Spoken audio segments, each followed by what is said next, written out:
Thanks for tuning in. So today's video, it's continuation of the mudroom. Basically, it's just going to be on the floor. What I've done basically is I kind of just on a subfloor, on a subfloor, if that makes sense, on the initial flooring. This video is just to show you what I did, and then the next video I'll put the subfloor on, and then after that we'll do the actual finished floor, the vinyl planks, so, or the vinyl sheets or whatever they call it. Anyhow, let's see what I did.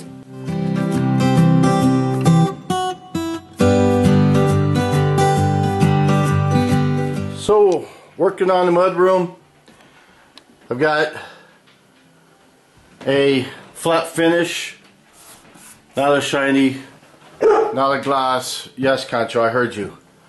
But I got 2 coats. Concho, hush. Concho, sit.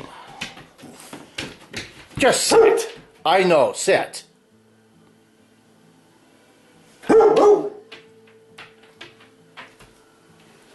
Thank you. You're going to say hi to everyone? Say, you are Concho, the homestead dog.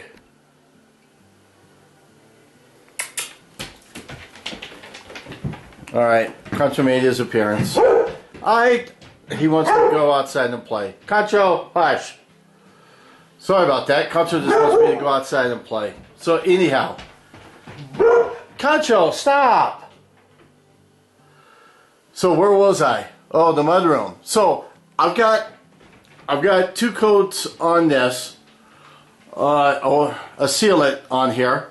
It's just a flat finish. I didn't want to do the shine, the gloss, or whatever they call it. I just wanted a matte finish, I guess it's called. So there's going to be the lighting in here. And what I did was I used this liquid rubber, and I just coated this whole floor. And I put a couple, 3 coats down. Basically on the edges I did a couple coats, and then in the center I made sure it was 3 coats, and on the seams I made sure it was 3. I didn't actually show me doing it, but let me show you the stuff I used. So for the seams, I got some of this mesh stuff, and then this is the liquid rubber that I used. I picked up at Lowe's. Pretty expensive stuff, but I really like it. You just put it on with a paintbrush. And so on all my seams, I've got this. Basically I put this down, I coated this, put this down, and then I put extra of that on. This, the first time, would hold this in place, and then the rest of it kind of seals it all up. So I think it did a fine job. So what I'm doing now is I got to put my other floor on. I'm putting a 3/4 inch plywood on top of this. So if you can see the line that I drew there and there, I'm using my laser level here, my cross line. Let's see, where am I? I'm using my laser level, and because my room is not square, because nothing in what I do has a right angle. It's all like, that's like a 92-degree angle, that one's like an 89-degree angle. Yeah, I don't have a 90-degree angle in my whole building.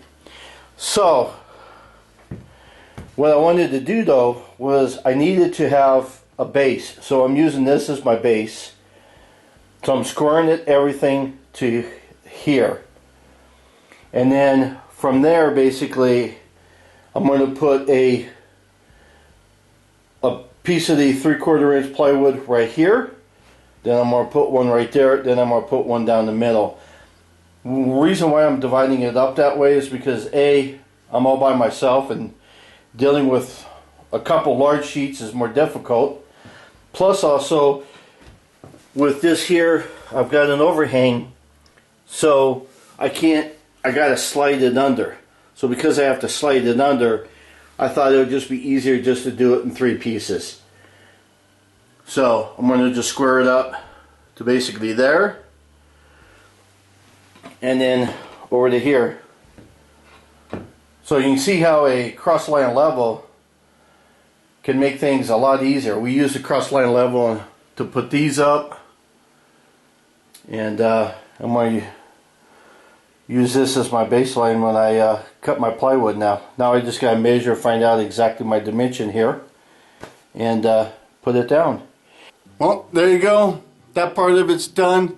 So the next video, we're going to go ahead and put the subfloor on the 3/4 inch plywood, and then from there I'm going to put some vinyl planks on. So gotta stay tuned, gotta subscribe, and I guess I'll see you on the next video. See you, bye, have fun.